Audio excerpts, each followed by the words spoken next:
न करी रे संग राहे निछळ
न करीरे संग राहे रे निच्छळ लागोनी विमळ ममतेचा या नावाद्वैत खरे ब्रह्मज्ञान अनुभवा वाचून बडबडते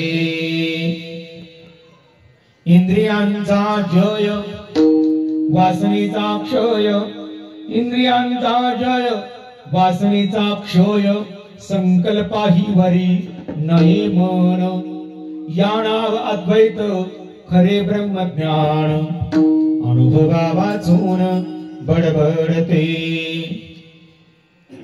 तुका म्हणे नाही जाणीव अंतरा तुका म्हणे नाही जाणीव अंतरा अंतर्या धारा आनंदाचा या नावाद्वैत खरे ब्रह्मज्ञान अनुभवा वाचून बडबडते विठाला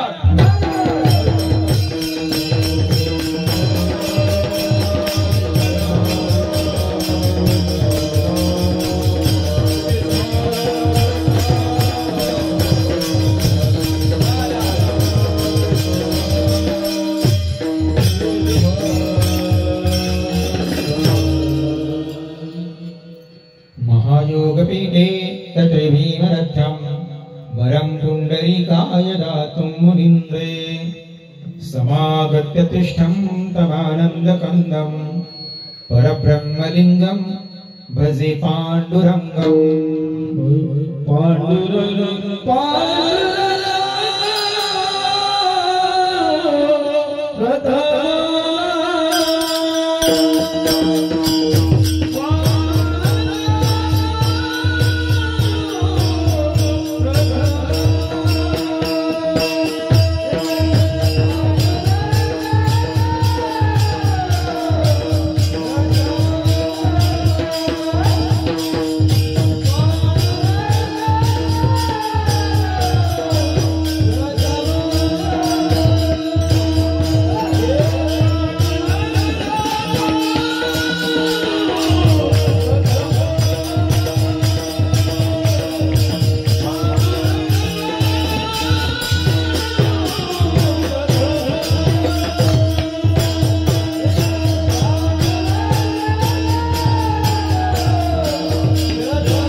पांडुरंगा करू प्रथम नमन दुसरे चरण संतांशिया त्यांच्या कृपादाने कथेचा विस्तारू बाबाजी सद्गुरुदास तुकाजयांचे केले स्मरण होय सकळ विद्यांचे अधिकरण तेची बंधू श्री चरण श्री गुरूंचे ते नमस्कारुणी आता वचन ऐका कमलापती माझी रंगाची विनंती कर जोडितो कथे काळी आपण असा बेजबळी मनोजवम मारुततुल्य वेगम जितेंद्रियं बुद्धिमतां वरिष्ठं वातात्मजं वानरयूतमुख्यं श्रीरामदूतं शरणं प्रपद्ये नमो सद्गुरु तुकया ज्ञानदीपा नमो सद्गुरु सच्चिदानंद रूपा नमो सद्गुरु भक्त कल्याणमूर्ती नमो सद्गुरु भास्करा पूर्ण कीर्ती ओम नमो ज्ञानेश्वरा करुणा करा दयाळा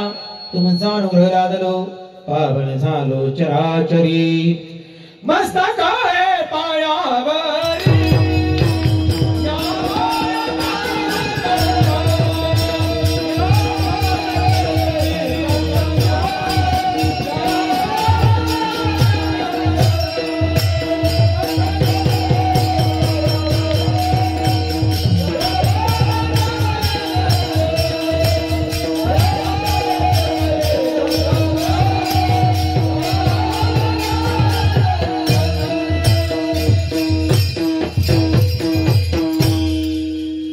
सुख हे पायावरी या वारकरी संतांच्या न करी रे संग राहे रे निचळ लागो नेदी मळ ममतेचा या नावाद्वैत खरे ब्रह्मज्ञान अनुभवा वाचून बडबडते। प्रस्तुत प्रसंगी कीर्तन रूपी सेवेकरता निवडलेला अभंग महान भगवत भक्त देवनिवासी विश्वसंत महाराष्ट्र भूषण जगद्गुरु संत शिरोमणी तुकाराम महाराज यांचा अतिशय गोड अभंग। हा देह मिळाल्यानंतर माणसाने नेमकं काय करावं, हे शरीर मिळाल्यानंतर आपण काय करणं गरजेचं आहे, कशामुळं आपल्या या जीवनाचं सार्थक होईल याचं वर्णन करणारा हा गोड अभंग सेवेकरता निवडलाय। विठ्ठल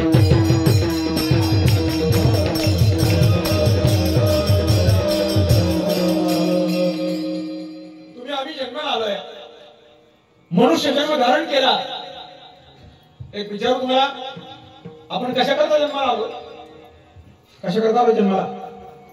कधी विचार केला आपण? कधी विचार केलाय का? मनुष्य जन्म कशा करता धारण केला आपण? हे शरीर कशा करता मिळाले? हे शरीर मिळून आपण करतोय काय?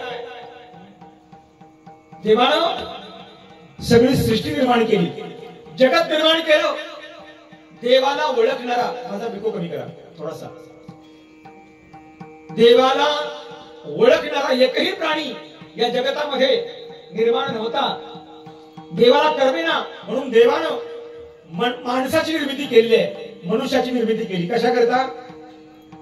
देवाला एकट्याला कर्मेना, देवाला ओळखणारा कोणीतरी असावा, देवाला जाणणारा कोणीतरी असावा, देवाशी हितगुज करणारा कोणीतरी असावा, देवाला आपलंसं करणारा कोणीतरी असावा, म्हणून हे शरीर निर्माण केलेलं आहे।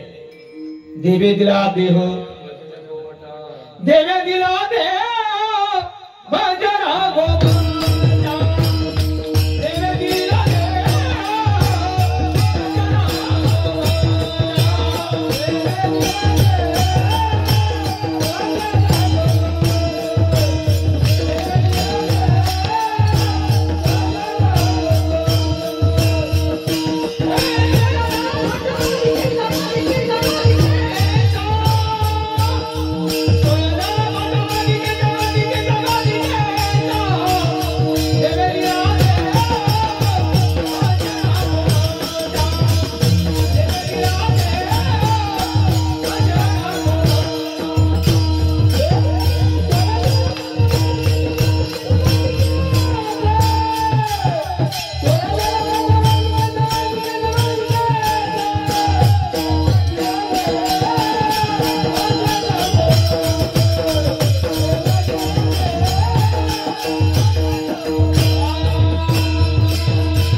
देह भजना गोमटा।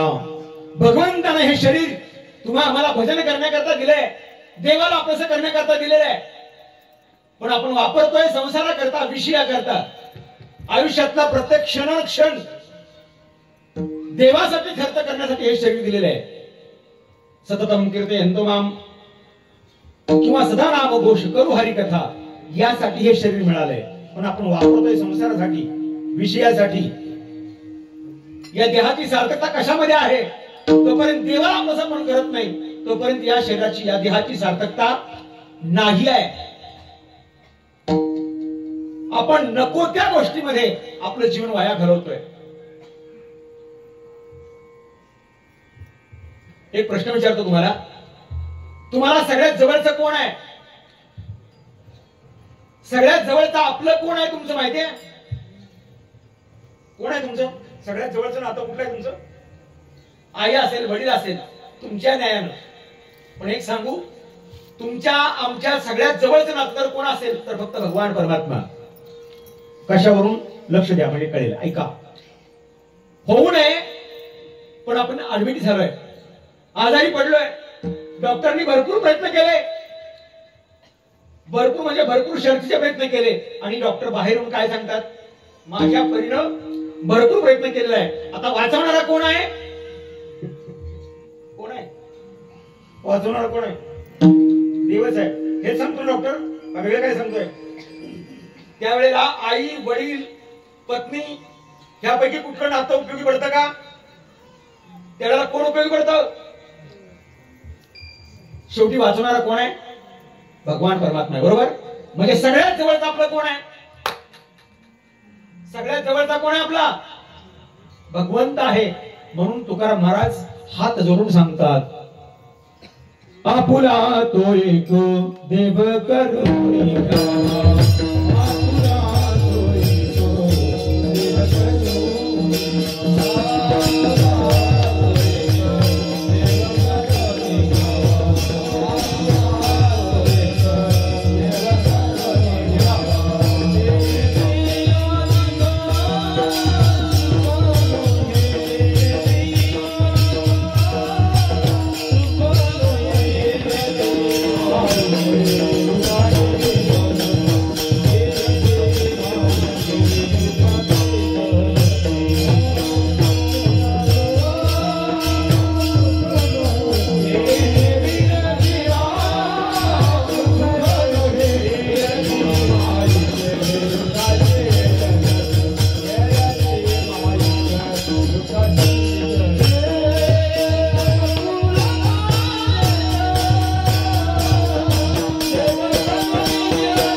समजा 5-6 मुलं खेळतायत, 5-6 मुलं एकत्र खेळतायत, त्यापैकी एक तुमचं मुलं आहे.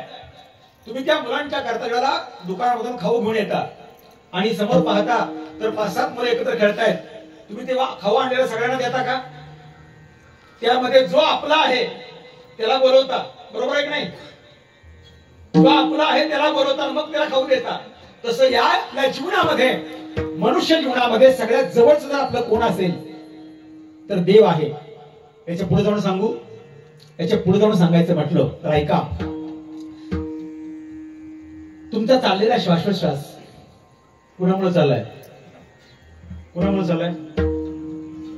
संध्याकाळी झोपल्यानंतर सकाळी तुम्हाला कोण उठवतं? असं मी एका कीर्तनात विचारलं, उत्तर वेगवेगळी आली, भरपूर वेगळी आली. मला सांगायला ती रस नाही त्याच्यामध्ये. आता एकेकाने विचारलं संध्याकाळी झोपल्यानंतर सकाळ कोण उठवतो? एक जण म्हटला ती उठवती. उठवणारा तो भगवान परमात्मा आहे. चाललेला श्वासोश्वास. बर, तुमच्यामध्ये जो जीव आहे तो कुणाचा अंश आहे? तुमच्यामध्ये जो जीव आहे तो कुणाचा अंश आहे? तिकडची माणसं बोलत नाहीत का? कीर्तन संपल्यानंतर प्रत्येकाला 500-500 रुपये द्यायचे, पण बोला. तुमच्यात जो जीव आहे तो देवाचा अंश आहे. कशावरून? गीतेमध्ये प्रमाण आहेत. भगवान कृष्ण परमात्मा स्वतः सांगतात, हे सगळे माझे अंश आहेत. ममय मांशो जीवलोके जीवभूता सनातना मनषष्ठानी इंद्रियाणी प्रकृती स्थानी कर्षती. या श्लोकामध्ये कृष्ण परमात्मा अर्जुनाला सांगतात, या पृथ्वी तलावर जेवढे जेवढे जीव आहेत, जेवढे जेवढे प्राणी आहेत, ते सगळे माझे अंश आहेत, असं स्वतः कृष्ण परमात्मा सांगतायत. तुमच्यामध्ये जो जीव आहे तो भगवंताचा अंश आहे, देवाचा अंश आहे. हे तर पटलं. तुम्हाला पटवा बरं न पटू, गीतेमध्ये भगवान कृष्ण परमात्मा सांगतायत, किंवा अनेक ठिकाणी माऊलीने हरिपाठामध्ये सांगितलंय, तो भगवान कैसा हृदयामध्ये मी राहू. अनेक ओव्या आहेत. समम सर्वेषु भूषेतु तिष्ठन्तं परमेश्वरम. देव प्रत्येकामध्ये आहे. तुमच्यातला जीव हा देवाचा अंश आहे. म्हणजे एका अर्थानं तुम्ही कोण आहात? माझं बोलणं समजतंय? मी बोलतोय ते कळतंय? थोडंसं आध्यात्मिक बोलतोय, नाईलाज आहे, कारण सगळी मंडळी आध्यात्मिक इथे जमलेली आहेत आणि मुद्दाम अभंग मी वेगळा घेणार होतो. पण गुरुस्थानी असणारे म्हणजे ज्यांच्या निमित्ताने ही सेवा होते ते हरिभक्त परायण गणू महाराज गुरुपदावरती कार्यरत असणारे व्यक्तिमत्व आहे. गुरुपदावरती सहजासहजी कुणाला पोहोचता येत नाही महाराज. तेवढी साधना आयुष्यामध्ये घडल्याशिवाय त्या पदावरती पोहोचता येत नाही. आणि त्या पदावरती पोहोचण्याकरता नेमकी कोणत्या प्रकारची साधना? तर ब्रह्मज्ञान आपलंसं केल्याशिवाय त्या पदावरती पोहोचता येत नाही. म्हणून त्याच अनुषंगानं आजचा जो अभंग निवडला आहे. तुमच्यातला जीव जर देवाचा अंश असेल तर एका अर्थानं तुम्ही कोण आहात? बरोबर उत्तर दिलं कोणी? बरोबर आहे. तुमच्यातला जीव गेल्यानंतर जुनी माणसं म्हणायची जीव गेला, माणसं म्हणायची त्याच्यातला राम निघून गेला. जीव गेला म्हणजे काय म्हणायची? राम निघून गेला. म्हणजेच जीव हा भगवंताचा अंश आहे. म्हणजे एका अर्थानं तुम्ही कोण आहात? बरोबर उत्तर बरोबर आहे. पुढचा प्रश्न विचारू का? तुम्हाला कळालं आज तुम्हाला कळालं तुम्ही कोण आहात? आता काय झालं? माझं बोलणं आता काही क्षणापूर्वी मी उत्तर दिलं. तुम्ही कोण आहात? पैसे वाढवू का? 500-1000 करू का? तुम्ही कोण आहात? देव आहात याची जाणीव तुम्हाला आज झाली. या कीर्तनात तुम्हाला कळालं तुम्ही कोण आहात? देव आहात. आता एक दुसरा प्रश्न विचारतो. तुम्ही देव आहात असं तुम्हाला दिवसातून किती वेळा वाटतं? दिवसातून याची जाणीव किती वेळा होते? मी देव आहे, अहम ब्रह्मास्मी, अशी जाणीव तुम्हाला दिवसातून किती वेळा होते? अजिबात होत नाही. का? विकारांनी मायेनं आपलं जीव एवढा व्यापलेला आहे. मी देव आहे याची जाणीव तो विसरून गेलाय. तो मस्तीमध्ये जगतोय.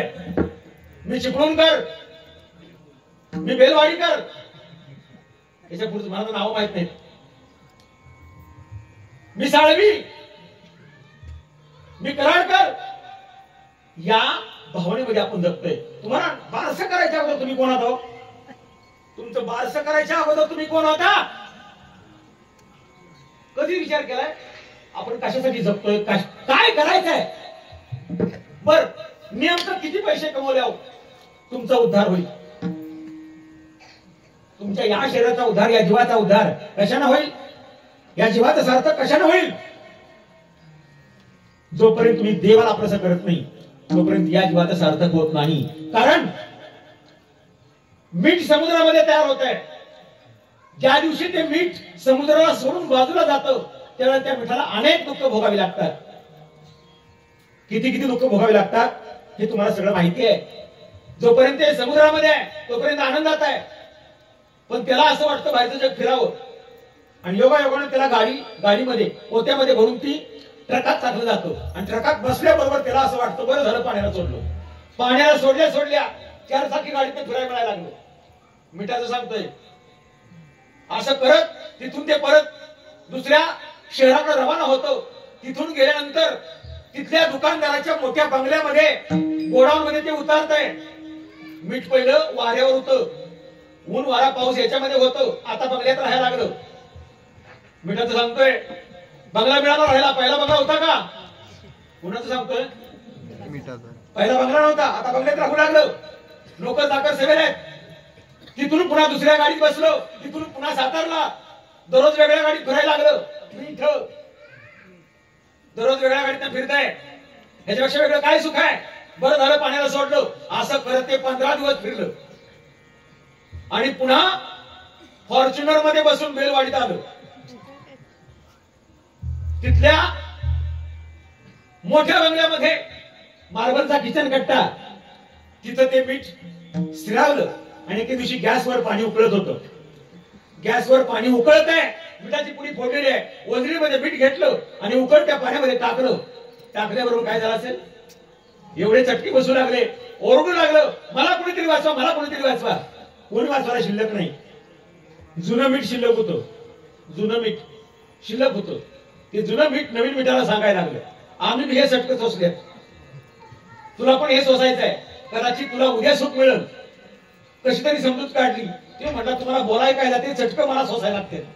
असं करत तो एक दिवस कसा तरी घालवला. दुसऱ्या दिवशी सुखाच्या आशेनं ते मीठ पुन्हा उठलं. सुखाच्या आशेनं दुसरा दिवस जाईल असं वाटलं, पण दुसऱ्या दिवशी वेगळी तरा. त्याला पाट्यावर घेतला, दगडी पाटा त्याच्या पाट्यावर घेतला, वरवंडा फिरवायला सुरुवात केली. काल म्हटला चटकं होतं, आज म्हटला चुरा होतोय, पिठच होतोय, जात शरीरात काही शिल्लकच राहत नाही. दररोज वेगळं दुःख आहे. तोही दिवस गेला. तिसऱ्या दिवशी पुन्हा सुखाच्या आशेनं उठलं. त्याला खलबत्त्यात घेतला, वरनं मिरच्या टाकल्या, चेचायला सुरुवात केली. दररोज वेगळं दुःख आहे. हे दुःख संपवण्याकरता मी काय करावं असं त्या पिठाला वाटलं. आणि एके दिवशी एक महाराजांची गाठ पडली आणि महाराजांना त्याने विचारलं, हे दुःख संपवण्याकरता मी काय करू? महाराज म्हणले, एकच कर, तू तुझ्या मुळाकडे परत जा. मिठाचं मूळ काय? समुद्र. समुद्राचं पाणी हे मिठाचं मूळ आहे. जोपर्यंत तू मुळाकडे जात नाहीस तोपर्यंत तुला सुख मिळणार नाही, तुला दुःखच मिळेल. मिठानं ऐकलं आणि मीठ पुन्हा समुद्रामध्ये एकरूप झालं. आता ते मीठ म्हणून शिल्लक राहिलं नाही, ते पाणी रूप झालं. आता त्याला कोण दुःख देईल का? त्याचं दुःख संपलं का नाही? का संपलं? ते त्याच्या मुळाकडे परत गेलं म्हणून दुःख संपलं. तसं तुमचं आमचं मूळ कोण आहे? आपला जीव कोणाचा अंश आहे? देवाचा अंश आहे. म्हणजेच आपलं सगळ्यांचं मूळ आहे भगवान परमात्मा. जोपर्यंत आपण आपल्या मुळाकडे जात नाही तोपर्यंत या जीवाला सुद्धा सुख मिळणार ते नेविन जीवा सुख.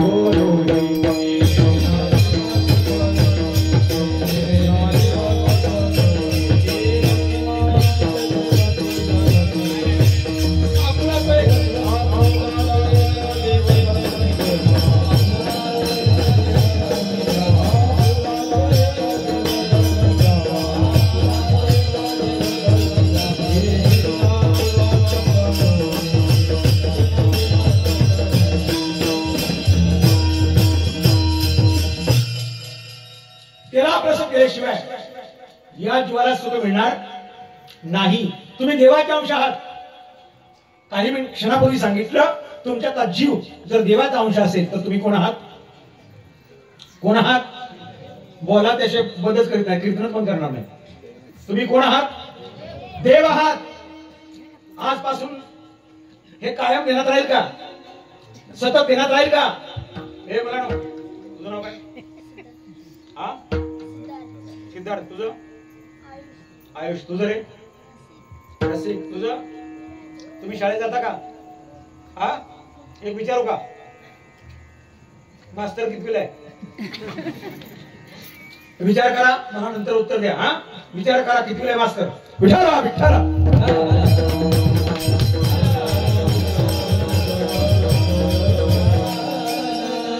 विचार करायचा, आपसात बोलायचं नाही. विचार करायचा मास्तर कितवीला आहे. संपेपर्यंत उत्तर दिलं तरी चालतंय. तुम्ही कोण आहात? तुम्ही कोण आहात हे देण्यात राहील का? तुम्ही आजपासून ध्यानात ठेवा, तुम्ही देव आहात. पण याची जाणीव तुम्हाला नाही. याची जाणीव राहत नाही. याचं कारण आपल्या आतमध्ये जे विकार आहेत, काम, क्रोध, लोभ, मद, मत्सर, अहंकार, हे षड विकार, षड रिपू. या षड रिपूनी, त्या षड विकारांनी तुम्हाला एवढं व्यापलेलं आहे की तुम्ही देव आहात हे विसरून जाता. आणि मी कोणीतरी आमका ज्याचं जे तुम्हाला नाव ठेवलंय त्या नावाशी निगडीत तुम्ही जगत राहता. तुम्ही जे कार्यक्षेत्र निवडले त्या कार्यक्षेत्रामध्ये स्वतःला गुंतवून घेता. किती गुंतवून घेता? आता जरी तुम्हाला कळलं असेल तुम्ही देव आहात, खरं विचारू, आता जरी तुम्हाला कळालंय तुम्ही देव आहात, उद्या सकाळपर्यंत तुम्हाला हे जाणीव राहील का? काय झालं? मी बोलतोय ती समजताय? माझी भाषा कळते? तुम्ही देव आहात हे तुम्हाला आता कळालंय, पण सकाळपर्यंत तुम्ही देव आहात असं तुम्हाला जाणीव राहील का? खरंच तुम्ही देव आहात. आजपासून तुम्हाला कळाले आता तुम्ही देव आहात, मग आजपासून देवासारखं वागाल का? देवासारखं वागाल? देवाची लक्षणं 16व्या अध्यायामध्ये दैवी संपत्ती सांगितली, 26 गुण सांगितले. दैवी संपत्तीचे 26 गुण ज्ञानेश्वरीच्या 16व्या अध्यायात सांगितले. हे 26 गुण जर तुमच्याकडे आले तर तुम्ही देव आहात, दैवी संपत्तीने युक्त आहात. आज तुम्हाला कळाले फक्त देव आहात, पण दैवाचे गुण जे आहेत ते गुण अंगी बांधणं गरजेचं आहे. देवाचे गुण कोणते? देवाचा पहिला गुण आहे. अनेक गुण सांगितले 26 गुणामध्ये. अभयम सत्व संस्कृती, ज्ञान योग व्यवस्थिता, दानम दम चैतन्य स्वाध्याय पारजम, असे अनेक प्रकारचे गुण 16व्या अध्यायामध्ये सांगितलेले आहेत. देव माझ्यात आहे, तुमच्यात आहे, सगळ्यात आहे. देव नाही अशी जागा, देव जळी स्थळी काष्टी पाषाणी सगळीकडे भरलेला आहे. सगळीकडे देव आहे का नाही? देव नाही अशी जागा आहे का? सगळ्या प्राण्यांमध्ये देव आहे, सगळ्या वस्तूमध्ये देव आहे. हे तुम्हाला कळालं? एक विचार होता. देव जर सगळ्या ठिकाणी असेल तर तुम्हाला सुद्धा सगळ्या ठिकाणी तो दिसायला पाहिजे का नाही? माझं बोलणं कळतंय? देव सगळ्या ठिकाणी आहे का नाही? आहे का नाही सगळ्या ठिकाणी? बाबा आहे का नाही देव? प्रत्येकामध्ये देव आहे का नाही? आहे का नाही? तुमच्या प्रत्येकामध्ये देव आहे, मग तुम्हाला प्रत्येकाच्या ठिकाणी देव दिसायला पाहिजे का नाही? तुमच्या शेजाऱ्यात पण देव आहे का नाही? तुमच्यात पण देव आहे, शेजाऱ्याच्यात पण आहे. जर तुम्हाला याची जाणीव राहिली तर तुम्ही शेजाऱ्याबरोबर भांडण करू शकता का? शेजाऱ्याला वाईट बोलू शकता का? देव नाही अशी जागा नाही महाराज. देव प्रत्येक ठिकाणी आहे अशी जाणीव सतत राहत नाही. त्याचं कारण आपण नको त्या ठिकाणी भरकटतोय. विषयाने आपलं हे शरीर पूर्ण भरलेलं आहे. नको त्याचा संग करत आपण जीवन जगतोय. देव सोडून बाकी सगळी ठिकाणं नाश पावणारी आहेत, संपणारी आहेत. कायम टिकणारा एकच आहे, तो म्हणजे भगवान परमात्मा. अविनाशी आहे. भगवान कसा आहे? अविनाशी, कधीही नाश न पावणारा अविनाशी आहे भगवान परमात्मा. देव सोडून बाकी सगळी ठिकाणं नाश पावणारी आहेत. एरती माईके दुःखाची जनिती नाही आदिअंती अवसान. देव जर सोडला तर बाकी सगळी ठिकाणं कशी आहेत? माईक आहेत. माईक म्हणजे नाश पावणारे आहेत. टिकणार काहीही नाही. तुमच्या डोळ्यानं जे जे दिसतंय ते सगळं नाश पावणार आहे. नाश न पावणार एकच आहे, तो म्हणजे भगवान परमात्मा. तुम्हाला कळलं असं सांगतो. तुम्ही जातं पाहिलं, जातं दगडी जातं आहे माहित? जात्याला वरती एक पाळी असते, खाली एक पाळी असते. वरच्या पाळीला खुंटा असतो, वरच्या पाळीला मध्ये गोल छिद्र असतं. त्या छिद्रामध्ये खालच्या पाळीतून एक आरी वरती आलेली असते. आरी असते बरोबर. तुम्ही धान्य त्याच्यावरती सोडता, नंतर ते फिरवलं जातं. आता जे धान्य तुम्ही सोडता त्या सगळ्या धान्याचं पीठ होत नाही. जे धान्य त्या आरीला चिटकून राहतं, मध्ये जी आरी असते ना, त्या आरीला चिटकून जे धान्य राहतं त्या धान्याचं पीठ होत नाही. आणि आरीला सोडून जे धान्य बाजूला जातं त्याचं पीठ झाल्याशिवाय राहत. कळतंय? जातेच्या दोन पाळ्या म्हणजे जन्म आणि मरण. दोन पाळ्या म्हणजे जन्म आणि मरण. जन्म आणि मरण या दोन फेरीतून जर तुम्हाला वाचायचं असेल तर एकच पर्याय. मधली जी आरी आहे त्या आरीला चिटकून राहा. ही आरी म्हणजे भगवान परमात्मा. आरी म्हणजे कोण? भगवान परमात्मा.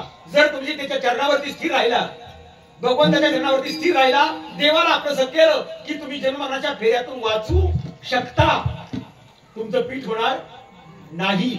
म्हणजेच हा देह जोपर्यंत भगवंताला अर्पण करत नाही, भगवंताला आपलं तुम्ही करत नाही, तोपर्यंत या जीवाचं सार्थक होत. तुका म्हणे जन्मा आल्याचे साधू,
म्हणे जन्मा आल्याचे सार्थक विठ्ठलची एक देखलिया. जोपर्यंत भगवान परमात्मा आपलासा करत नाही तोपर्यंत या जन्मात सार्थक होत नाही. तो भगवान परमात्मा आपलासा कधी होतो त्याच्यासारखे गुण तुमच्या जर अंगात तुम्ही बांधवले तर 16 अध्यायामध्ये वर्णन करत असताना दैवी संपत्तीचे गुण आपल्याकडे फार कमी आहेत, पण आसुरी संपत्तीचे गुण आपल्याकडे 6च गुण आहेत, पण ते 6ही गुण आपल्याकडे आहेत. कोणते ऐका? काम, क्रोध, लोभ, मद, मत्सर, अहंकार. आपल्याकडे काम आहे का नाही शिल्लक? काम शिल्लक आहे का नाही आपला अजून? का संपलाय? नाही. पुढचं विचारू. क्रोध शिल्लक आहे का नाही अजून? राग याचा बंद झाला का तुमचा? तुम्हाला तुमच्या आयुष्यामध्ये राग यायचा बंद झालाय का? मी बोलतोय ती कळत आहे ना? तुम्ही बोलत का नाही? मग माझं बोलणं समजतंय? नाहीतर काय झालंय, कडसर वांगी म्हणून आमच्याकडे हे गाव आहे, तिथे जेवायला गेलो होतो. सांगताना बरोबर सांगितलं साधा स्वयंपाक करा, भाकरी, कालवण, आमटी. कालवण हा शब्द माहिती आहे तिकडे? कालवण हा शब्द माहिती आहे? हा. तर त्यांनी कालवण केलं होतं, फार चांगलं कालवण केलं होतं. आणि आजी ती वाढण्याकरता आली. मला म्हणजे महाराज तुमच्या करता खास कालवण केलंय. म्हणलं कशाचं केलंय? ती काय म्हणली माहितीये का? म्हातारी म्हणली पोपटाचं केलंय. कशाचं? पोपटाचं. म्हणलं जातीवंत माळकरी आहे, पाळण्यात असताना माळ घातल्या 5व्या दिवशी. असलं काय मी खात नाही. पोपट असलं काय खात नाही, मी माळकरी आहे. ती आजी म्हणल्यावर तुमच्या करता केले खास. ती बाकीचे माळकरी पण म्हणले, वारकरी पण म्हणले महाराज तुम्हाला पोपटाचं कालवण काय माहित नाही? म्हणलं असलं कसलं कालवण? मग त्यांनी त्या आजीला सांगितलं आजी पळीतून पोपट वर काढून महाराजांना दाखवा, म्हणजे महाराजांना कळलं. मग त्यांनी पळीतून पोपट वर काढले आणि मी जेव्हा बघितलं ती काय होतं माहितीये का? ते होते पावट. त्या भागात पावट्याला पोपट म्हणतात, मला काय माहिती आहे? हे बघितल्या त्या माता आजीला म्हणलं आजी जेवढा पोपट आहे तेवढं सगळं वाढा.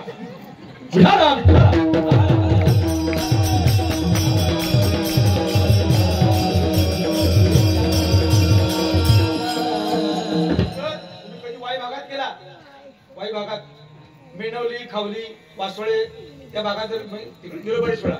आपण जेवताना आग्रह करतो नाही का त्याला? आता ही जेल लेवा सांगतो आग्रह करतो आपण आणखी घ्या, तसं तिकडे आणखी नाही, तिकडे म्हणतात उलुलं घ्या.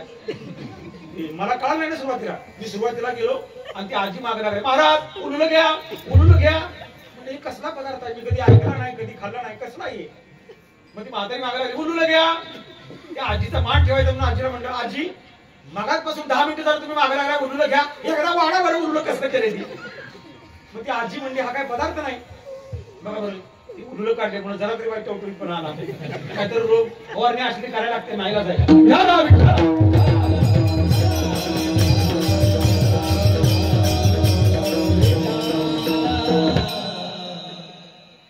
काय हो अध्यात्म करत जाऊ द्या.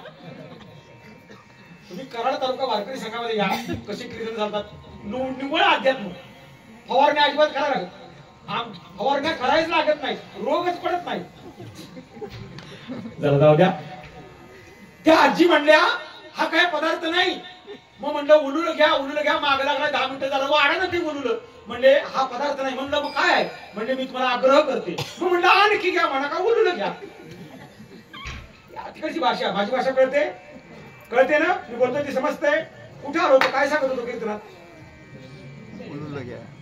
म्हणा की उलुलं सांगत होतो.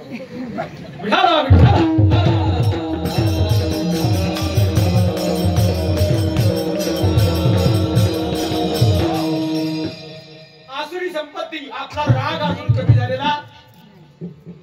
6च गुण आहेत. आसुरी संपत्तीचे 6 गुण आहेत. त्यातला पहिला गुण काम. एक मला सांगता ऐका, तुम्ही श्रीमद भागवतामध्ये माणसानं आपलं जीवन 4 आश्रमामध्ये जगायचं आहे. पहिला आश्रम आहे ब्रह्मचर्य आश्रम. वयाच्या 25 वर्षापर्यंत ब्रह्मचर्य आश्रम जगायचा. 25 पासून 50 पर्यंत गृहस्थ आश्रम जगायचा. 50 पासून 75 पर्यंत वानप्रस्थ आश्रम जगायचा. आणि 75 नंतर संन्यास आश्रम जगायचा. राहायचं घरात. संन्यास म्हणजे याचा अर्थ नाही सोडून जायचं सगळं, ते वेगळं आणि तुम्हाला वाटेल काहीतरी. संन्यास घ्यायचा म्हणजे नेमकं काय? संन्यास याचा अर्थ राहायचा घरातच. पहिला आश्रम सांगतो ब्रह्मचर्य आश्रम. 25 वर्षापर्यंत जय हनुमान ज्ञान गुणसागर असं जगायचं. थोडक्यात जास्त विस्तार न करता ब्रह्मचर्य आश्रम जगायचा. 50 वर्षापर्यंत गृहस्थ आश्रम एवढा मोठा फुलवायचा. गृहस्थ आश्रम एवढा फुलवायचा. संसार एवढा नेटाने करायचा. काय कमवायचं आहे ती 50 पर्यंत. 50 नंतर रिटायर व्हायचं. कशातनं? संसारातनं. मुलांच्याकडे कारभार सोपवायचा आणि 50 ते 75 वानप्रस्थ आश्रम जगायचा. वानप्रस्थ म्हणजे तुकाराम महाराज गोड सांगतात, वानप्रस्थी तरी संयोगी वियोग. राहायचं त्यांच्यातच पण वेगळं, मनानं वेगळं व्हायचं, शरीराने फक्त राहायचं. याला वानप्रस्थ आश्रम म्हणतात. आणि 75 नंतर पूर्णपणे त्याग करायचा. कशाचा? ते काय करतात, कसं करतात अजिबात विचारायचं. पुढ्यात येईल तेवढं खायचं, संन्यासासारखं राहायचं. हा संन्यास आश्रम 75 नंतर जगायचा. असं 4 आश्रम जगायचे असतात. हे जगत असताना काम, क्रोध, लोभ, मद, मत्सर, अहंकार या 6 विकारांच्या वरती विजय कसा मिळवायचा हे शिकायचं. पहिला काम जिंकायला शिकायचं. काम कशाने जिंकता येतो? जास्तीत जास्त चिंतन, नामस्मरण जर झालं कोटीच्या घरात. बरं तुम्हाला कळेल असं सांगतो. तुम्ही दररोज किती श्वास घेता हो माहिती आहे तुम्हाला? शाळेत तुम्ही याच्यात जाणारी भरपूर आहेत. सायन्स शिकताय ना? सायन्स मध्ये भरपूर तुम्ही जण आहात. एका दिवसामध्ये तुम्ही किती श्वास घेता? तुम्हाला खरंच माहित नाही का? माझ्याकडे काढून घेताय. किती घेता माहिती आहे ना? खरंच माहित नाही? नोंद किती वर्ष चालतात? कीर्तन तुम्ही भरपूर ऐकलेली मंडळी आहात. 21,600 किती श्वास घेता? डॉक्टरला जाऊन द्यायच्या नसल पटत तर. ह्याच्यापेक्षा खाली सांगायला वेळ नाही. 21,600 श्वास घेता. जो देव तुम्हाला 21,600 श्वास देतोय त्याच्या बदल्यात, जो तुम्हाला इतकं श्वास देतोय त्याच्या बदल्यात तुम्ही त्याचं नाव किती वेळा घेता? किती वेळा घेता? त्याच्या निम्म तरी घ्यायला पाहिजे का नाही? 21,600 च्या अर्ध त्याचं नाव घ्यायला पाहिजे का नाही? म्हणजे किती?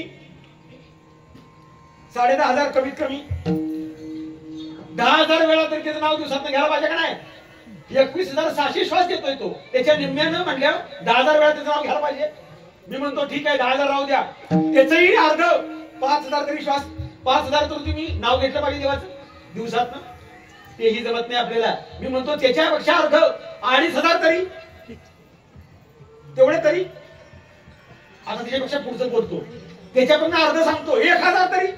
आणि एवढं पण जमत नसलं त्याने का तुमची वाट बघावी? विठ्ठला विठ्ठला.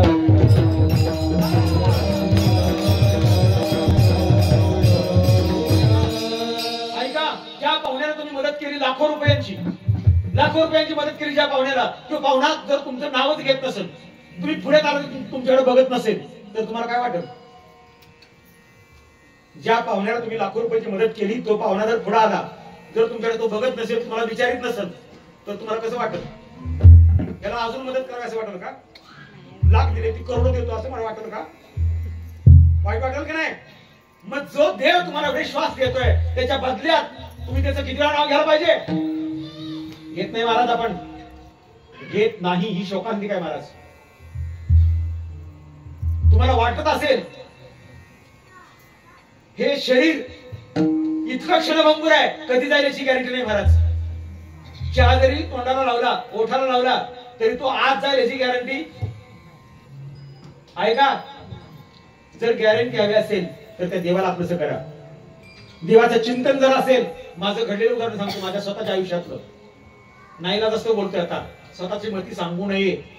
कराडच्या पुढं हायवे वरून माझा प्रवास चालू होता. अचानक म्हणजे 2 व्हीलर वरून गेलो होतो. अचानक गाडी काय झालं कळालं नाही, डोळे बंद झाले आणि चक्कर पण आली. हायवेला पुढे उसाचा ट्रॅक्टर आहे, मागणं भरपूर गाड्या येत आहेत. डोळे बंद झाले, चक्कर आली, काय सुचत नव्हतं. गाडी जागेवरती पडली एका बाजूला. पुढे थडकले नाही, मागं कशाला थडकले नाही, काही पण जवळ आलं नाही. साईडला थडकली, बेशुद्ध पडलो होतो. 8 दिवस कृष्णा हॉस्पिटलला होतो. निदान काहीच फक्त पित्त एवढंच निदान. तर वाचलो कशाने माहितीये? केवळ चिंतनामुळं. मी कधीच माणसाला आपला रिकामा वेळ घालवू नये. सतत विष्णू सहस्रनाम माझं चालू असतंय, सतत चिंतन चालू असतंय. विष्णू सहस्रनाम नुकतंच चालू होतं माझं, केवळ त्याच्यामुळे मी वाचलोय. मला हे कशाला सांगायचं आहे? माझी मती म्हणून नाही. तुम्ही तुमच्या आयुष्यातला जास्तीत जास्त वेळ चिंतनामध्ये कसा जाईल याकडे लक्ष द्या.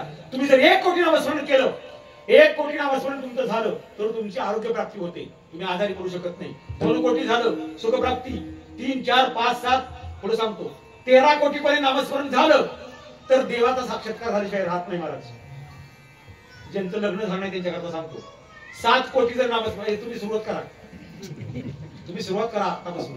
7 कोटी जर नामस्मरण झालं तर जशी हवी आहे तशी योग्य पत्नी किंवा जसा हवा आहे तसा योग्य पती मिळतोच. करून बघा, त्याशिवाय करणार नाही.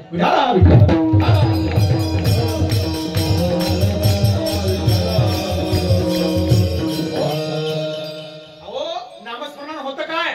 देवाच्या नावात एवढी ताकद आहे. काय ताकद आहे? वाद्या कोळी किती पाप केलं होतं सगळं तुम्हाला माहिती आहे. सगळं सांगण्यात वेळ घालवत नाही. हे सगळं पाप संपलं कशानं? फक्त देवाचं नाव घेण्यानं. राम हे अक्षर सुद्धा त्याला म्हणता येत नव्हतं. वाल्या कोळ्यांना राम सुद्धा म्हणता येत नव्हतं. ते मरा म्हणायचं, मरा म्हणत होते, राम म्हणायला येत नव्हतं. उलट मरा मरा मरा मरा मरा मरा मरा मरा मरा मरा मरा असं उलट राम. या नावाची ताकद एवढी आहे. केले रामायण रामा आधी, केले रामायण रामा, केले रामायण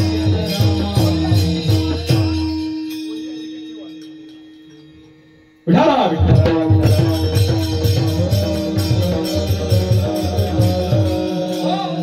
कोळ्याची कीर्ती वाढली गहन, केले रामायण रामाधी. राम जन्माला याच्या अगोदर रामायण लिहिलं वाल्मिकांनी, आणि जसं लिहिलं तसं रामाला नंतर जन्म घेऊन वागावं लागलं. एवढी ताकद केवळ नामस्मरणाला येते महाराज. देवाच्या नावात एवढी ताकद आहे. देवाच्या नावाचं बाजूला ठेवतो जरा. आपली ताकद सांगतो, नावाची ताकद, नुसत्या नावाची, नुसत्या नावाची ताकद सांगतो.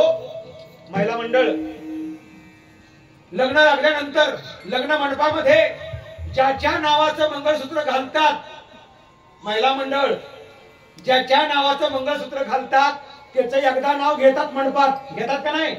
उखाण्यात घेतात का नाही? ज्या दिवशी नाव घेईल एकदा का तुमचं नाव घेतलं की तिथून पुढं ह्यांना आयुष्यभर सांभाळायची जबाबदारी कुणावर येते? मी बोलतो ती कळताय कधी बोलवलं विठाला विठाला.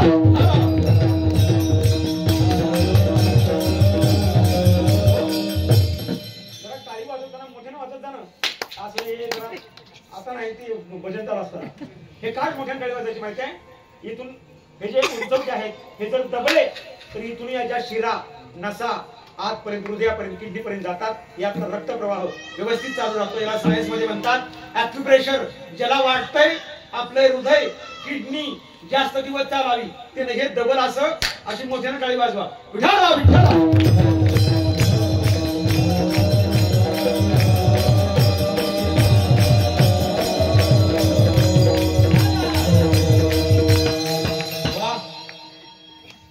टाळी वाजली पण तोंडाचं काय करायचं?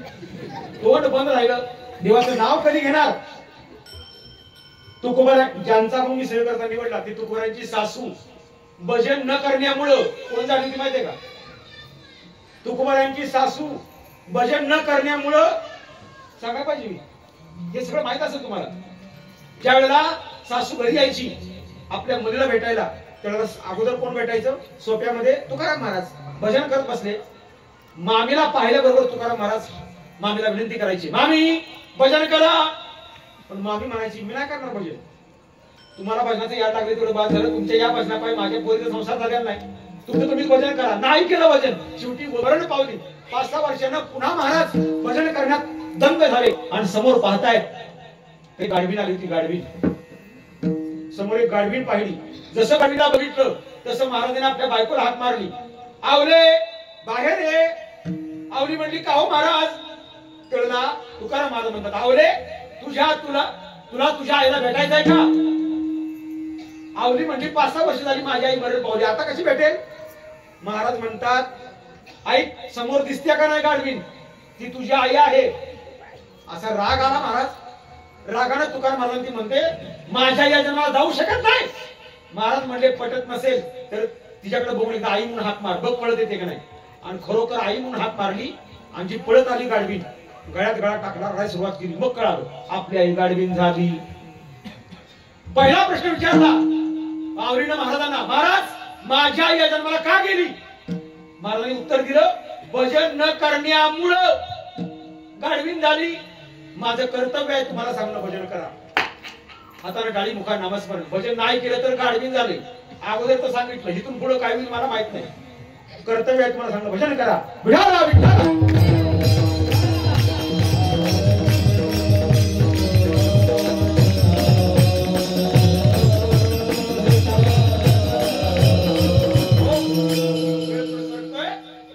एक एक विकार आपला संपलेला नाही महाराज. दैवी गुणाने युक्त आपलं जीवन नाहीये. आपण नको त्या गोष्टीमध्ये, कामामध्ये आपलं जीवन घालवतोय. आयुष्यातला काम संपलेला नाही महाराज. एक विकार सोडून द्या. पुढचा विकार क्रोध. राग कमी झाला का आयुष्यातला? 40 वर्षानंतर काय फरक काय पडतोय? 40 वर्षानंतर राग कमी केला काय फरक पडतोय? राग कमी काय येत नाही आपला? राग कमी होईल का? तुम्हाला प्रश्न विचारतो, होईल का? कराल का? एक एक हे दुर्गुण आहेत. दुर्गुण घालवायचे असतात का जवळ बाळगायचे असतात? घालवायचे असतात ना. राग संपलाय का? नाही अजून संपला. लोभ संपलाय? लोभ संपलाय का? एक विचार तू, एका बाजूला 1 करोड आहेत. 1 करोड आहेत एका बाजूला आणि एका बाजूला देव आहे. तुम्ही काय घ्याल? झाले नाही म्हणून म्हणतोस. ज्यांचे झाले ती बसली.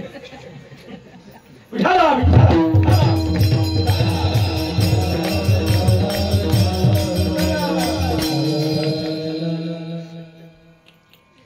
घ्या बोलून, तुमचे दिवस आहेत आता.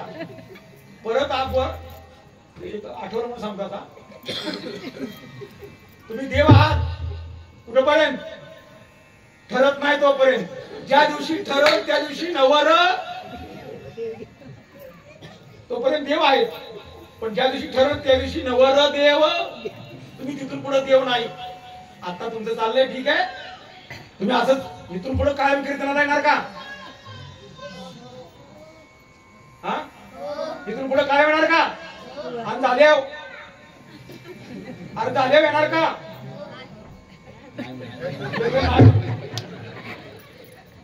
लगीन झाल्यावर येणार का? हो काय म्हणता, विचारल्याशिवाय बाहेर पडा येत नाही.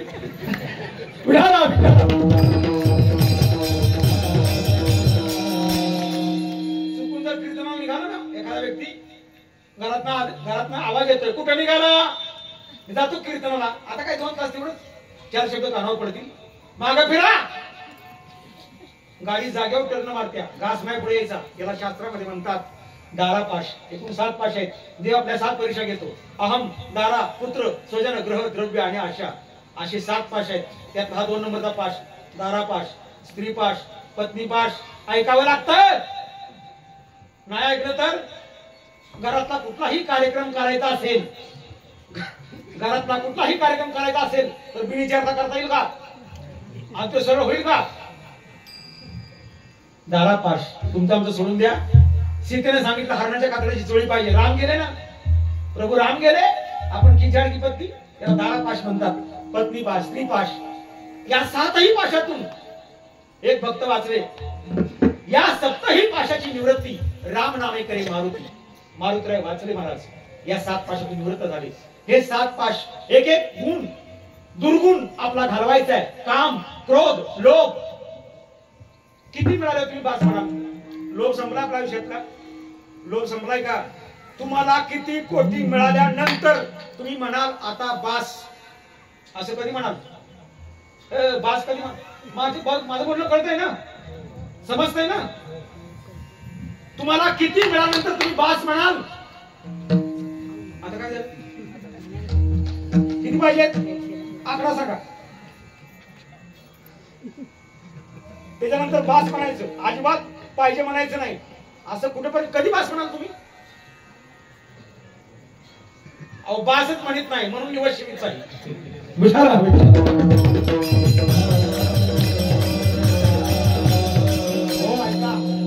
हे सगळं नाशिवंत आहे. हे सगळं काय आणि ह्याच्यामध्ये आपण जीवन जगतोय. या नाशिवंत गोष्टीचा संग केलाय, नाशिवंत गोष्टीचा संग केलाय. त्यामुळे देवापासून दूर आहात. जर देव कसा करायला असेल तर या सगळ्याचा त्याग करा.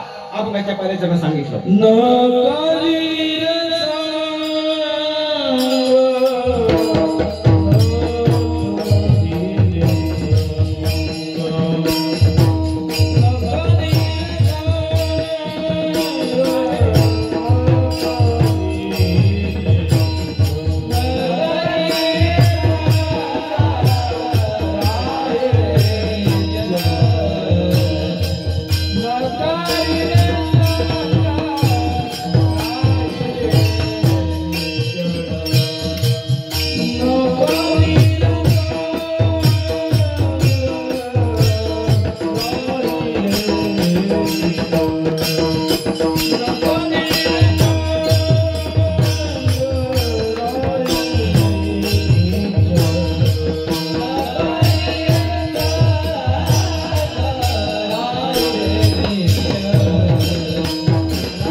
तुमचं जीवन तुम्ही व्यतीत करताय. हे सगळं नाश पावणार आहे. या गोष्टींचा संग करण्यामुळं देव बाजूला जातोय. या सगळ्याचा संग सोडायचा आहे. न करी रे संग राहे रे निश्चळ. आता लक्षात ठेवा तुम्ही कोण आहात. मी मूळ बोलावर तुम्हाला सांगतोय तुम्ही कोण आहात. आता मध्ये एवढं सांगित होतो ऐका खरं खरं बोलायचं. याच्या अगोदर मी जे जे तुम्हाला सांगित होतो त्यावेळेला तुम्हाला आठवत होता का तुम्ही देव आहात का. खोट्यामध्ये ऐकण्यात एवढा रस वाटला होता तुम्हाला. ते उरलं ऐकण्यात एवढा रस वाटला होता. नाही रस तो बोलतोय. हे जे माईक आहे हे ऐकण्यामध्ये जो रस होता त्या गोष्टीचा संग तुम्ही जास्त वेळ केला. त्या उरल्याचा संग जास्त वेळ केला. तेवढं ब्रह्मज्ञान कळालं. कळतंय का. तुम्ही देव आहात पण कधी या सगळ्या गोष्टीचा जर तुम्ही त्याग केला, संग टाकून दिला. कशाचा. काम क्रोध लोभ मद मत्सर अहंकार माया ममता आशा मनशा तृष्णा कल्पना इच्छा वासना भुली भ्रांती हे जे दुर्गुणांचं जाळ आहे या सगळ्या गोष्टीचा जर त्याग केला, संग टाकून दिला, मायेनं तुम्हाला व्यापलेलं आहे. व्यापलंय का नाही. माये रहित तुमचा जीव आहे नाही. मायेने तुम्हाला व्यापलेला आहे. न करी रे संग राहे रे निश्चळ. एक लक्षात ठेवा आजपासून तुम्ही देव आहात या भावनेमध्ये सतत जर राहिला तर तुम्ही मायेपासून वाचाल. मायेपासून वाचाल अन्यथा वाचणार नाही. मी आणि माझं हे सोडून आजपासून वागता येईल का. वागता येईल का. कर्तव्य कर्म म्हणून फक्त कर्म करायची. मी आणि माझं हे सोडून वागण्याचा प्रयत्न करा. बरं कळलं असं सांगतो. जाताना काय न्यायचंय? जाताना काय न्यायचंय? कुणीकडं? घरी जाताना वर जाताना काय न्यायचंय? किती कोटी? किती न्यायचंय? जाताना किती नेता येतं? नाही कळत ते चांगलं आहे, कळते जाऊ द्या. जाताना तुम्ही केलेलं पुण्य, तुम्ही केलेलं सत्कर्म एवढंच बरोबर नेता येतं. याचा विचार कधी केला? आयुष्यात जाताना जे न्यायचंय ते कमवलं का? गरुड पुराण जर तुम्ही वाचलं, गरुड पुराणामध्ये गोड वर्णन आलेलं आहे. 2 दूत तुम्हाला न्यायला येतात, त्यापैकी एक पुण्यदूत असतो, दुसरा पापदूत असतो. दोघे विचारतात तुम्ही पुण्य किती केलं? जाताना विचारलं जातं पुण्य किती केलं? त्याला काय उत्तर देणार? कुठलं पुण्य? पैसा कमवण्यात आयुष्य घालवलं, नाती जपण्यात आयुष्य घालवलं, नको त्याचा संग करण्यात आयुष्य घालवलं. जाताना न्यायचंय ते काय कमवलं का? याचा विचार करा. राहिलेलं जीवन तरी ते कमवण्याकरता खर्च करा, ज्याच्यासाठी या महाराजांनी आपलं जीवन खर्च केलं. महाराज गुरुपदापर्यंत पोहोचले, खरं ब्रह्मज्ञान कळालं, मायेचा संग टाकून दिला. मी आणि माझं यात न वावरता आयुष्य ब्रह्मानंदामध्ये, परमात्म्याच्या चिंतनामध्ये घालवलं. म्हणून आज कीर्तन होत आहे त्यांच्या समाधी सोहळ्याला. कितवा सोहळा आहे? 23वा. 23 वर्षानंतर, मरणानंतर 23 वर्षानंतर सुद्धा त्यांचं नाव निघतंय. आपलं निघल का? कळतंय मला नेमकं काय म्हणायचंय? आपण नको त्या गोष्टीचा संग करतोय. संत देवांची जयंती होते, संतांची पुण्यतिथी होते, आणि आपलं काय होतं? वर्षश्राद्ध. बरोबर का? देवांची जयंती, संतांची पुण्यतिथी, आणि आपलं वर्षश्राद्ध केलं तर ते पण 3 वर्ष. त्याच्यानंतर तुम्हाला कोणीही ध्यानात ठेवीत नाहीच का? कळतंय ना? शेवटी 23 वर्षानंतर सुद्धा अजून नाव निघते. महाराजांची आई मातोश्री सुद्धा त्यांचं फोटो समोर दिसतोय. त्यांनी जे संस्कार महाराजांच्या वरती केले, जो परमार्थ केला, ज्या गुरूंच्या सानिध्यामध्ये परमार्थाची वाटचाल केली, त्यामुळे त्यांची पुण्यतिथी साजरी होते ना. हे कमवायचं आयुष्यामध्ये नको त्या गोष्टीचा संग टाकून द्या. न कैरे संग राहे रे निश्चळ, लागो नेदी मळ ममतेचा. तुम्ही जे माझं माझं म्हणताय ते जाताना काही बरोबर नेता येत. तुमच्याकडे सोडून द्या. रावणाकडे केवढी संपत्ती होती? 80,000 बायका. रावणाचं सांगतोय 80,000 बायका, 1.25 लाख नातू, 1.25 लाख पंतू. बारका ऐश्वर्य आहे का? आताच्या काळात जर असता, निवडणुकीला उभा राहिला तर बिलवर निवडला असता. एवढं सगळं सामर्थ्य. पण एवढा असून सुद्धा सोन्याचा बुरुमाय दारात 7 कोटी घरं सोन्याची आहेत रावणाकडं, तरी सुद्धा जाताना कवडी सुद्धा नेता आली. तुका म्हणे ज्याची संपदा एवढी, सांगा ते कवडी नेली नाही. काही सुद्धा जाता नेता येत नाही महाराज. मग हे नको ते कमवून, त्याच्यामध्ये जीवन जगून, त्याचा संग करून परमात्मा बाजूला जाणार आहे. हे ज्यांना कळतं ते साळवी महाराज, गुरु महाराज साळवी, त्यांनी जाणून घेतलं हे सगळं नाशिवंत आहे. याचा संग टाकून दिला त्यांनी आणि आयुष्यामध्ये परमार्थ केला आणि गुरुपदावरती पोहोचले.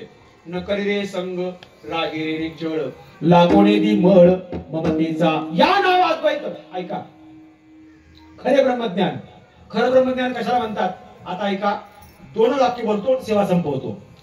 तुम्ही कोण आहात हे कायमचं ध्यानात ठेवायचं. देवाचा एक गुण सांगतो. देवाचा एक गुण आहे तो म्हणजे अद्वैत. हा देवाचा महत्वाचा गुण आहे. ज्या ठिकाणी द्वैत नाही, अद्वैतपणा हा देवाचा एक महत्वाचा गुण आहे. देवाच्या ठिकाणी अद्वैतपणा आहे, मितूपणा नाही. हा मनुष्य, हा पशु असा भेदभाव देवाकडे नाही. अद्वैतपणा देवाकडे आहे, म्हणून तो देव आहे. पण तुमच्या आमच्या जवळचा अद्वैतपणा अजिबात नाही आपल्याकडं. द्वैत एवढं ठासून भरलंय आपल्यात. मितूपणा किती आपल्यात, किती आपल्यात. कळलं असं सांगू? तुमच्या मुलाला जसं तुम्ही वागवता तसं तुमच्या शेजारच्या मुलाला तुम्ही वागवता का? माझं बोलणं कळतंय? म्हणजे द्वैतपणा आपल्याकडे आहे का नाही? माझं बोलणं नक्की कळतंय ना? तुमच्या मुलाला जसं तुम्ही वागवता, त्याच्याबरोबर जसं व्यवहार करता, तसा व्यवहार शेजारच्या मुलाबरोबर करता का? याचा अर्थ तुमच्याकडे द्वैतपणा अजूनही आहे, तो शेवटपर्यंत राहतोय. हा द्वैतपणा संपूर्ण जाणव, त्याला म्हणतात अद्वैतपणा. आणि हा अद्वैतपणा आला त्यालाच म्हणतात खरं ब्रह्मज्ञान. अद्वैतपणा जवळ येणं याला म्हणतात ब्रह्मज्ञान. हे ब्रह्मज्ञान कमीत कमी वारकऱ्यांच्याकडे तरी यावं शेवटपर्यंत. हे शरीर संपायच्या अगोदर तो अद्वैतपणा जवळ यावा, खरं ब्रह्मज्ञान कळावं, याला ब्रह्मज्ञान म्हणतात. आणि वाईट गोष्ट सगळ्या सांगू, नाईलाज झालाय माझा का? माझे सहकारी सुद्धा नाईलाज असतो बोलतोय, जे या मार्गात आहेत त्यांना सुद्धा ही अवस्था अजून प्राप्त होईना. ही शोकांतिक आहे महाराज. आणि देव काय करतो माहितीये का? ही अवस्था प्राप्त झाले की नाही, त्या पात्रतेला तो आहे का नाही हे बघण्याकरता देव अगोदर विकार पाठवतोय. कुणाकडं? आपल्यासारख्याकडे अगोदर पहिला विकार देवाने पाठवला. हे 7 पाश आहेत ना. पहिला विकार पाठवला अहमपणा, मीपणा. या पहिल्याच विकारामध्ये आपण अडकतोय, तिथंच नापास. 95% सगळी तिने तरी कीर्तनाला कवायच. उद्या कोणी म्हणून पुत्र सुद्धा कीर्तनाला नव्हतं. विठाला विठाला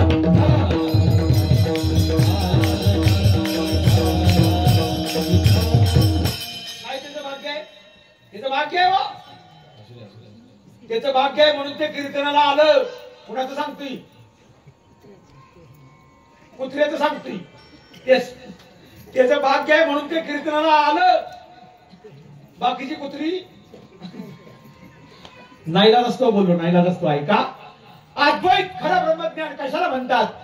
तर द्वैतपणा निघून जाणं, मी तूपणा संपणं याला म्हणतात अद्वैतपणा. या नावात द्वैत खरे ब्रह्मज्ञान अनुभवा वाचून बडबडते. या पदाला पोचणं, या पदापर्यंत पोहोचत नाही. अर्ध्या अडकुणाने पिवळ होऊन नको ती बडबड करत राहतात, ब्रह्मज्ञानाच्या गोष्टी करत राहतात. याच्यावरती एक अभंग आहे, गोड अभंग आहे तुकाराम महाराजांचा. तो बोलत नाही, आता वेळ नाही आहे. नको ती बडबड, ब्रह्मज्ञानाची बडबड करतात, पण ब्रह्मज्ञान अंगी आलेलं नसतं. ते कशानं कळतं? अद्वैतपणा तुमच्याकडे आला. कळलं असं सांगू? तुम्हाला दुसऱ्याचं बरं वाटायला लागलं की तुमच्याकडे देवपणा, अद्वैतपणा जवळ यायला सुरुवात झाली असं समजायचं. कळत? आता विचारू का? तुम्हाला कुणाला दुसऱ्याचं बरं वाटतं? कळतंय? दुसऱ्याचं बरं वाटणं याला म्हणतात अद्वैतपणा जवळ येणं. आणि हा अद्वैतपणा यालाच खरं ब्रह्मज्ञान म्हणतात. या नाव अद्वैत खरे ब्रह्मज्ञान अनुभवा वाचून बडबडते. एकदा गोडाचं भजन करा, हाताने टाळी, मुखात नामस्मरण. विठोबा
करी रे संग रागे रे निश्चळ लागोने दी मळ ममतेचा.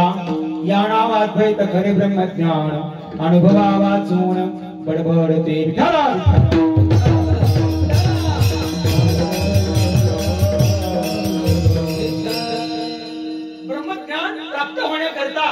आणखी काही नियम सांगितले ते म्हणजे कोणते? इंद्रियांच्या वरती विजय मिळवावा लागतो. इंद्रियांचा जय, वासनेचा अक्षय. तुमची जी इंद्रिय आहेत, पंच ज्ञानेंद्रिय आणि पंच कर्मेंद्रिय आणि 11 मन, ही 11 इंद्रिय ताब्यात येण्याकरता एवढं चिंतन व्हायला पाहिजे. इंद्रियांचा जय, वासनेचा क्षय. आपलं एक एक इंद्रिय एवढं नाठळय महाराज. या इंद्रियांच्या वरती विजय मिळवणं, ज्याने विजय मिळवला त्याला देव जवळ केल्याशिवाय राहत नाही. भगवान कृष्ण परमात्मा आणि गोपाळ यांचं जीवन थोडक्यात सांगताय का? गोपाळ कुणाला म्हणतात माहितीये? तुम्ही गोपाळ झाला की देव तुम्हाला जवळ घेतोच. भगवान कृष्ण परमात्माने गोपाळांना जवळ केलं, बरोबर? हे गोपाळ म्हणजे कोण माहिती आहेत का? गोपाळ या शब्दाचा अर्थ सांगताय का? लक्षपूर्वक ऐका. ज्यांनी गो नाम इंद्रिय, गो नाम, गो म्हणजे इंद्रिय, इंद्रियांचे 6 जे विकार आहेत, आपले 6 जी इंद्रिय आहेत, पंच ज्ञानेंद्रिय, पंच कर्मेंद्रिय आणि 11 मन, ही जी 11 इंद्रिय आहेत, या 11 इंद्रियांचं ज्यांनी पालन केलंय, 11 इंद्रियांच्या वरती ज्यांनी विजय मिळवलाय, त्याला गोपाळ म्हणतात. गो नाम इंद्रिय, पाल म्हणजे पालन करणारे, इंद्रियांचं पालन करणारे, इंद्रियांच्या वरती अंकुश ठेवणारे जे आहेत त्याला म्हणतात गोपाल. तुम्ही एकदा गोपाल झाला की मग देव तुम्हाला जवळ केल्याशिवाय राहत नाही. विठ्ठला विठ्ठला. गवळण कोणाला म्हणतात माहितीये? गवळण या शब्दाचा अर्थ आहे, लक्षपूर्वक ऐका. गो नाम इंद्रिय, ज्यांनी आपल्या इंद्रियाला परमार्थाचं वळण लावलंय, देवाला आपलं करण्याचं वळण लावलंय, तिला म्हणतात गवळण. गो नाम, गौ म्हणजे इंद्रिय, पुढं वळण, इंद्रियांना परमार्थिक वळण लावणारी, देवाला आपलं करणारी जी आहे तिला म्हणतात गवळण. म्हणून ज्यांनी इंद्रिय जिंकलेत, तुम्ही मनाला जिंकलंय? मनाला जिंकलंय का? मनाला जिंकलंय तुम्ही? मन जे सांगतंय तसंच वागत आलंय ना आजपर्यंत? आता मन तुमचं सांगितलं असं कुठवर सांगतंय कुणाचा हे करत, अजून जेवायचं आहे, बरोबर ना? का जेवलाय? कधी संपतंय कुणाच ठाव? इतकं मन चंचल आहे. चंचल हे कृष्ण परमात्मा होतं. भगवान कृष्णांना अर्जुनानं प्रश्न विचारला, देवा मन फार चंचल आहे, ते आवरण्याकरता काय करू? त्यावेळेला भगवंतांनी गोड उत्तर दिलं, मन म्हणा हो मग भक्त मध्याची नाम नमस् करू. तू मन हे मेची करी, माझी भजनी प्रेम करी, असं संपूर्ण वर्णन, गोड वर्णन केले. अर्जुना तुझं जे मन आहे ते मला अर्पण कर. मन म्हणा भव मद्भक्त मध्याची नाम नमस् करू. तू मन हे मेची करी, माझी भजनी प्रेमधरी, सर्वत्र नमस्कारी मज एका ते. देव सगळ्या ठिकाणी आहे पण आपल्याला दिसत. तुमच्या शेजाऱ्याचे पण देव आहे का नाही? दिसलाय कधी? स्वतःला दिसत नाही, शेजाऱ्याच्या बाजूला राहिला. ही अशी दृष्टी, अशी अवस्था मारायच्या अगोदर व्हायला पाहिजे का नाही? देव सगळ्या ठिकाणी बघण्याची दृष्टी हे शरीर संपायच्या अगोदर तयार व्हायला पाहिजे का नाही? अशी अवस्था तयार होणं याला म्हणतात ब्रह्मज्ञान प्राप्त होणं. याला म्हणतात ब्रह्मज्ञान प्राप्त होणं. या नावात द्वैत खरे ब्रह्मज्ञान. कधी इंद्रियांचा जय, वासनेचा क्षय. तुमची वासना संपलेली असली पाहिजे, वासना संपली पाहिजे. म्हणजे काय? एका वाक्यात सांगतो, तुमच्या इच्छा संपल्या पाहिजेत. इच्छा शिल्लक राहिली नाही पाहिजे. इच्छा संपल्यात का? तुमच्या आयुष्यातल्या तुमच्या इच्छा संपल्यात का? संपल्यात का? इच्छा संपल्या पाहिजेत. जो खरा परमार्थिक आहे ना, जो खरा वारकरी आहे, त्याने वासनेवरती विजय मिळवला पाहिजे, इच्छा संपवल्या पाहिजेत. हे कधी घडतं? इच्छा संपवल्या, इंद्रियांच्या वरती विजय मिळवला की मग ब्रह्मज्ञान प्राप्त होतो. इंद्रियांचा जय, वासनेचा क्षय, संकल्पाही वरी नये मन. मनात तयार होणारे संकल्प विकल्प हे सगळ्या अवस्था संपली पाहिजे. मनात येणाऱ्या तुम्ही मन मोकळं कधी? एक प्रश्न विचारतो, तुम्ही आयुष्यामध्ये मन मोकळं कधी ठेवता? कुठलेही विचार मनात न आणता अशा अवस्था मनाची कधी ठेवता तुम्ही? आठवड्यातून किती वेळ? आठवड्यातून किती वेळ तुम्ही तुमच्या मनाला मोकळं ठेवता? कुठलेही विचार मनात आणायचे नाहीत असं आठवड्यातनं किती वेळा करता? मी बोलतो ती कळतंय ना? कधी बोलूलं कळतंय ना? असं तुम्ही कधी वागता? विचार रहित एक प्रश्न विचारताय का? गवळणीनी बासरीला प्रश्न विचारला. कृष्ण परमात्मा बासरी कुठे घेतायत? ओठावरती घेतायत ना. कृष्णाच्या ओठावर बासरी आहे. सगळ्या गवळणींनी बासरीला प्रश्न विचारला, आम्ही एवढा कृष्ण कृष्ण करतोय तरी देव आम्हाला जवळ घेत नाही, देव आम्हाला भेटत नाही. तू अशी कोणती भक्ती केलीस? बासरीला विचारलं, बासरीला तू अशी कोणती भक्ती केलीस की देवानं तुला ओठावर घेतलाय? गवळणींनी प्रश्न विचारला, त्याचं उत्तर बासरीनं दिलं. बासरीनं काय उत्तर दिलं माहितीये? बासरी म्हणते, मी काय केलं माहितीये का? मी स्वतःला मोकळं ठेवलंय. बासरीमध्ये किती हवा भरा, शिल्लक राहते का हवा? 7 छिद्र असतात, त्यातून सगळी हवा ती पार करते आणि स्वतःला मोकळं ठेवते. बासरी स्वतःला कायम किती हवा भरा त्यात शिल्लक राहते का हवा? म्हणजे बासरी स्वतःला कायम रिकामं ठेवते का नाही? तसं तुम्ही तुमचं मन मोकळं ठेवा, रिकामं ठेवा, देव तुम्हाला जवळ घेतल्याशिवाय राहणार नाही. विठ्ठला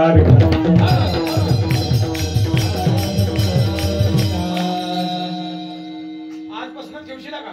आठवड्यातनं एक दिवस राहू दे, आठवड्यातनं 15 दिवसात एकदा एकादशी दिवशी तरी मन मोकळं ठेवशीला का? मनामध्ये कुठलेही विचार आणायचे जमर का? तिकडची माणसं बोलत का नाही? मला प्रश्नच पडतो. असं वागणं याला म्हणतात परमार्थ करणं. नको त्याचा संग करत, नको ते करत करत आयुष्य जगतोय आपण. बरं, संपलंय? कधी संपल्याची गॅरंटी नाही. मरायच्या अगोदर व्हा ना. या मार्गाकडे या, ब्रह्मज्ञानाकडे या, देवाकडे या, देव आपला करा. ऐका, मरता मेल्यानंतर तुमच्याकडे तुळशीपत्र ठेवतात का? मुखात तुळशीपत्र ठेवतात ना? का ठेवतात माहितीये? तुळशीपत्र ठेवल्याशिवाय ते शरीर पवित्र होत नाही, आणि शरीर पवित्र झाल्याशिवाय अग्नी त्याला स्पर्श करत नाही व्यवस्थित.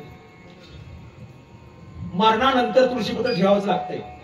मग मरायच्या अगोदर शहाणे व्हा ना. तुळशीपत्र गळ्यामध्ये घ्या, माळ घाला ना, ते भगवंताला प्रसाद करा ना. एकदा का तुम्ही त्याचं मंगळसूत्र घातलं, कळलं असं सांगू, यांनी एकदा मंगळसूत्र घातलं, यांना सांभाळायची जबाबदारी तुमच्यावर येते का नाही? तसं तुम्ही सुद्धा याचं मंगळसूत्र गळ्यात घाला, तू तुम्हाला आयुष्यभर सांभाळेल का नाही? साधं गणित आहे. ह्या 10वी नापास जरी असल्या आणि ह्यांचं लग्न एखाद्या मास्तर बरोबर लागलं, 10वी नापास आहेत पण मास्तर बरोबर लग्न लागलं तर ह्यासनी काय म्हणतात? काय म्हणतात? मास्तर म्हणतात का नाही? 10वी नापास असलं तरी का? मास्तर तर मंगळसूत्र घातलंय म्हणून. पदवी आपोआप येते. 10वी नापास आहे पण यांचं लग्न जर डॉक्टर बरोबर लागलं तर यांना काय म्हणतात? इंजेक्शन कसं करायचं माहिती नसतं, पण पदवी कुठली येते? डॉक्टरीन आहे की नाही? 10वी नापास पण वकिलाबरोबर लगीन लागलं तर काय म्हणतात त्यांना? वकील म्हणतात का नाही? नुसतं वकिलाच्या नावाचं मंगळसूत्र घातलंय म्हणून वकिलीने आपोआप झाल्या. ज्या दिवशी मंगळसूत्र घातलं त्या दिवशी अर्ध्या इस्टेटीची मालकीण आपोआप झाला का नाही? आपला अर्ध यासने मिळतं, पण यांचा अर्ध आपल्याला मिळत. चुकून ह्या जर नर्स असल्या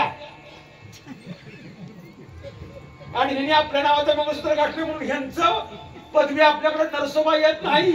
विचारा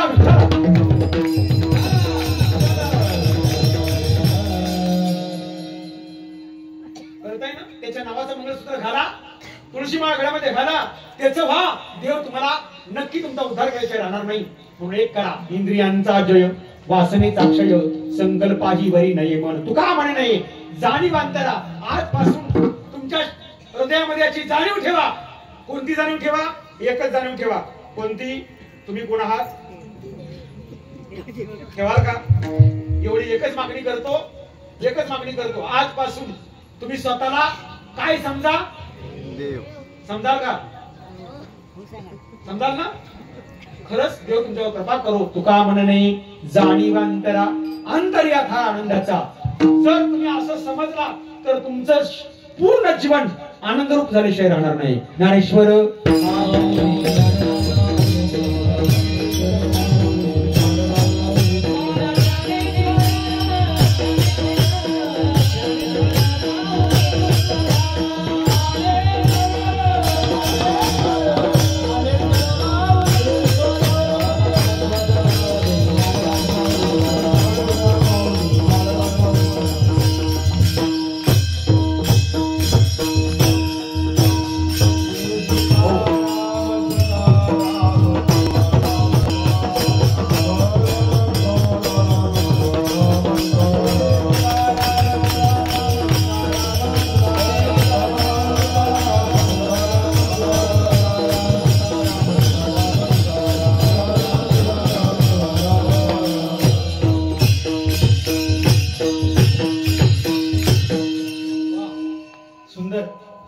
एक लक्षात ठेवा.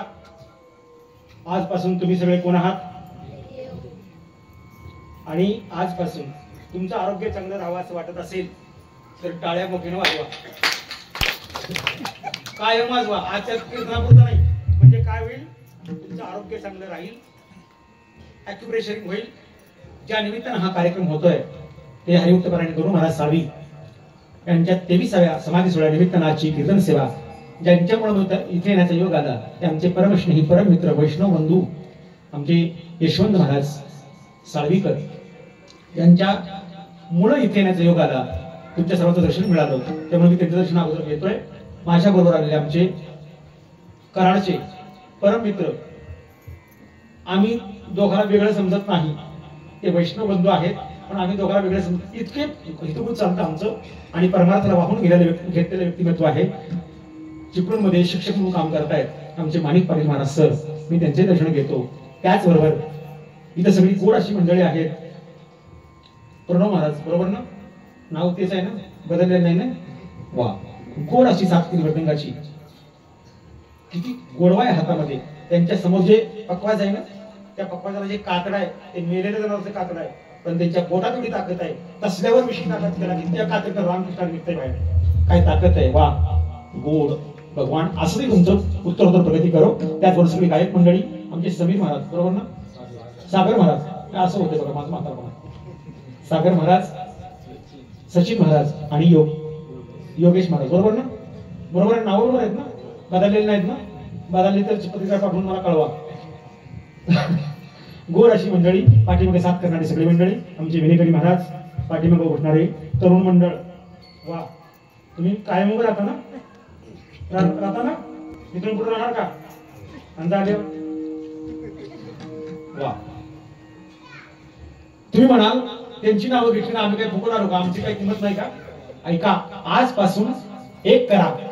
आपल्या तोंडातनं दुसऱ्याच्या बद्दल एकही वाईट शब्द काढू नका. असं जीवन जगा.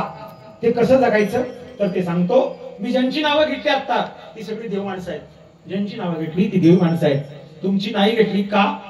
तुम्ही महादेव आहात. आणि ज्यांना इकडे याला जमलं नाही ते सगळे ब्रह्मदेव आहेत असं म्हणा पण दुसऱ्याला वाईट बोलू नका. इथंच सेवा करून देतो.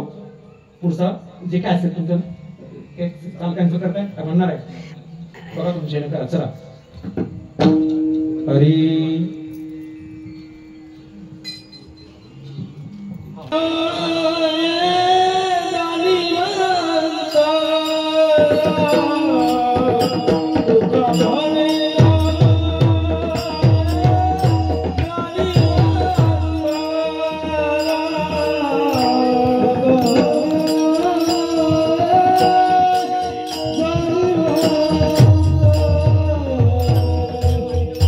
Good.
Oh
जय जगद्गुरु तुकाराम महाराज जय विठोर जय